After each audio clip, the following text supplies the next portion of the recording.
There comes a quiet moment in life when the noise begins to lose its power.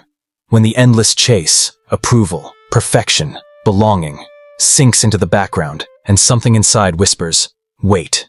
It is not enlightenment, not peace, but a recognition of the self that watches, even in chaos. Self-awareness isn't about knowing who you are. It's about seeing what moves you, the invisible strings, the unspoken fears, the patterns that build your days. In that still seeing, a kind of strength emerges, not the kind that shouts, but the kind that stands unshaken. Because once you begin to witness your mind instead of drowning in it, you realize nothing outside you can truly take your center away. There is a strange silence that arrives before self-awareness. It doesn't announce itself. It doesn't ask for permission. It just appears, suddenly, quietly, as if the world pauses for half a second. You might be standing in a crowded room, smiling the way you always do. You might be scrolling through your phone, chasing distraction. And then, for no clear reason, something inside you watches. You see yourself performing, reacting, repeating, and you wonder, why am I doing this? It's a simple question, but it cracks the surface of everything. Because up until that point, life felt automatic. Emotions arrived and you followed them. People spoke and you adjusted to fit their tone. Days blurred into each other, guided by invisible hands of habit and history. But awareness introduces a fracture, a thin line of light through the routine. You begin to witness the way you speak, the way you defend, the way you chase validation in small, quiet ways. And you realize that much of what you call yourself was built on reaction, not choice. This noticing is both awe and ache. It's the first glimpse of consciousness looking back at itself. You start to see your patterns in motion, how you laugh to deflect vulnerability, how your mind rewrites stories to feel safe, how silence feels unbearable because it leaves space for the truth. You begin to sense how much of your life is scripted by emotion rather than intention. The little rise in your chest when someone disapproves, the quiet shame that lingers after you pretend to be okay. The subtle tightening in your shoulders every time you hide what you truly feel. And yet, even as you see it, a part of you resists. Because self-awareness at first feels like exposure. It feels like standing in front of a mirror that reflects not just your face, but your fear, your ego, your masks. You don't yet know if you want to look. Still, the noticing continues. Once the light has entered, it cannot be unseen. You begin to sense when your words are performative. You hear the echo of your own defense mechanisms. You recognize that the world outside has always been a reflection of your world inside. It's disorienting, like realizing you've been living underwater and just took your first breath. Nothing around you changes. Your job, your relationships, your routines remain the same. But you change in how you see them. The arguments that once felt urgent now feel hollow. The compliments that once filled you now feel temporary. The chase begins to slow. And somewhere in that stillness, a new kind of space opens. A space between stimulus and response. Between emotion and action. Between being lost in thought and watching thought move through you. That small space is everything. It is where freedom begins. It is where choice lives. But in the beginning, this awareness feels fragile. Like a candle flame flickering in a storm. You want to protect it, but you don't yet know how. You slip back into old patterns, sometimes for days. You forget to observe. You get swept again by emotion, believing it's who you are. And then, just as quietly, awareness returns. It whispers, "You are watching again." That's how awakening begins, not in grand moments of insight, but in gentle returns.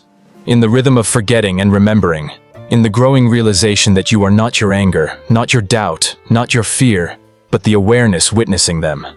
This moment, this first noticing, is not the end of confusion. It is the beginning of seeing clearly.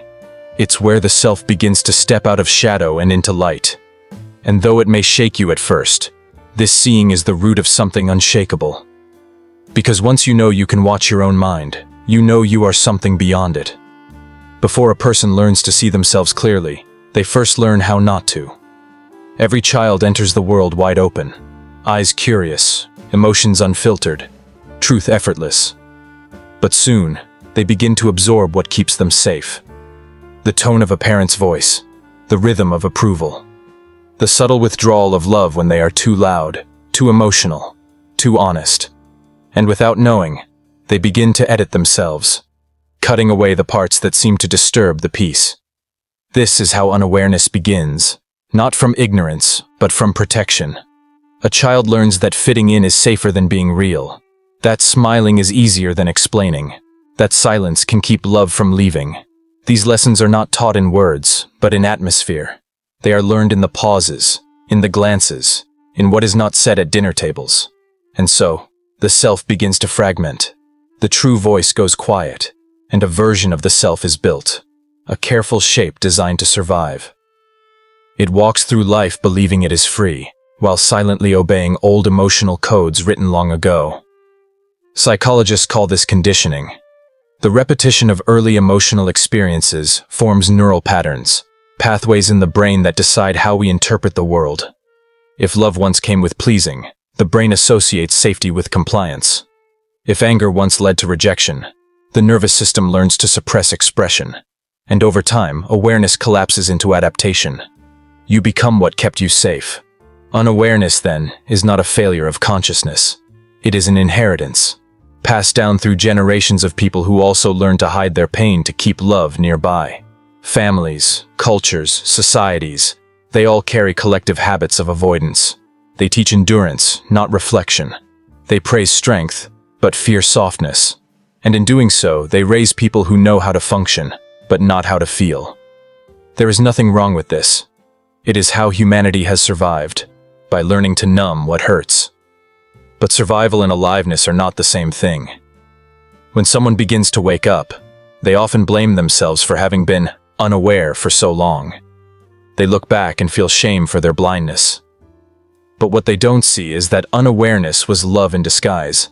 It was the mind's way of keeping them from drowning before they learned to swim. It was the nervous system's way of saying, not yet.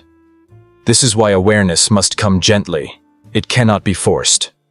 Because what we call denial, or avoidance, is often a younger part of the self still protecting what once felt unbearable.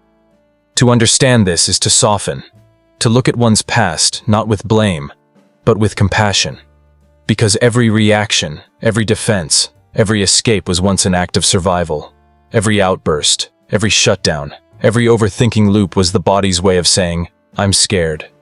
Unawareness lives in all of us, in the ways we repeat what hurt us, in the words we say to keep peace, in the ways we perform competence while feeling lost inside.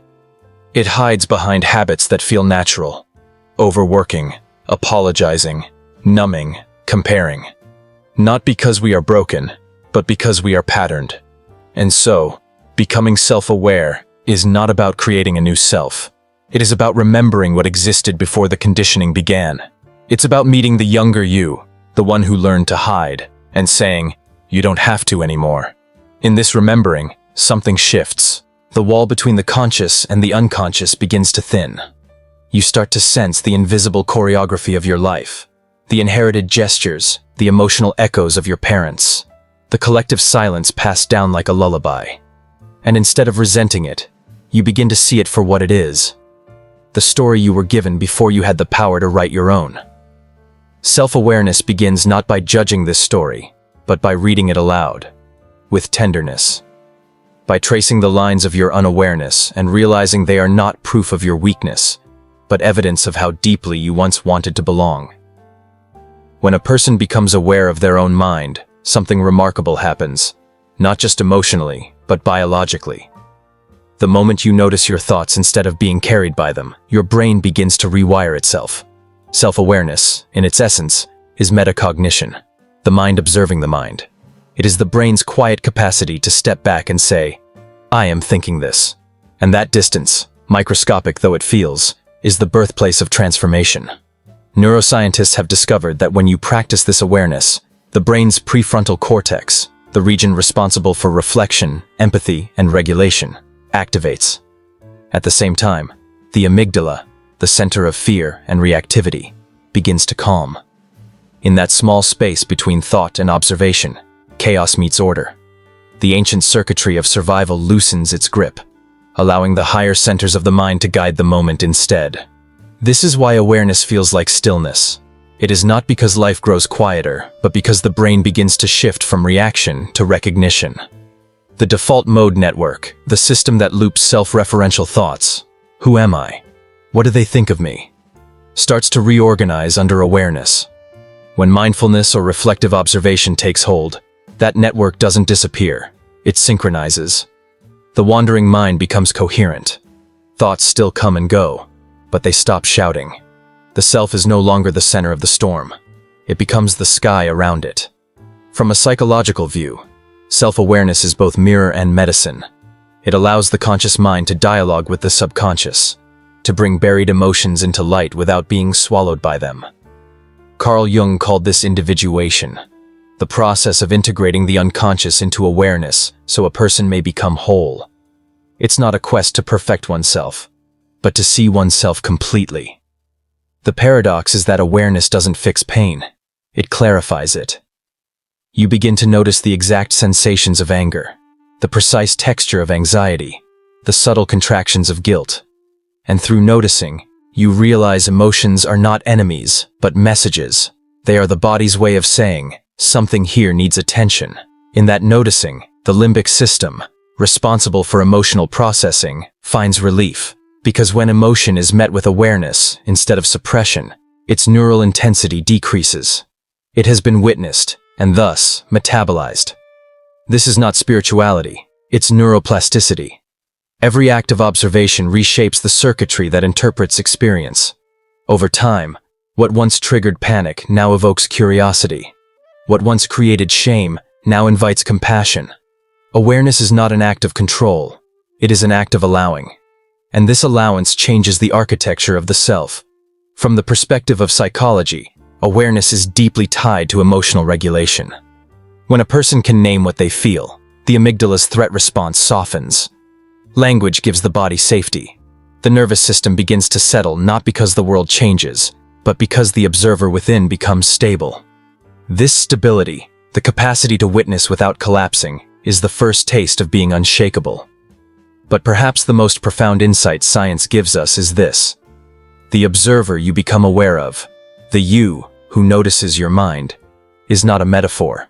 It's a network of awareness scattered across the brain, capable of reorganizing itself in response to consciousness. Awareness is not outside you. It is you, made visible.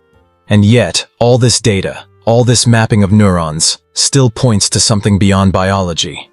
For the more you see yourself, the more you sense that consciousness is not confined to the skull.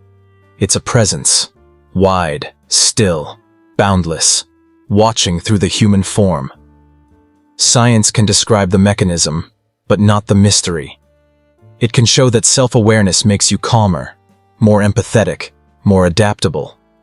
But it cannot fully explain the quiet awe of realizing you are both the dream and the dreamer. So, when awareness deepens, it is not only the brain that reorganizes.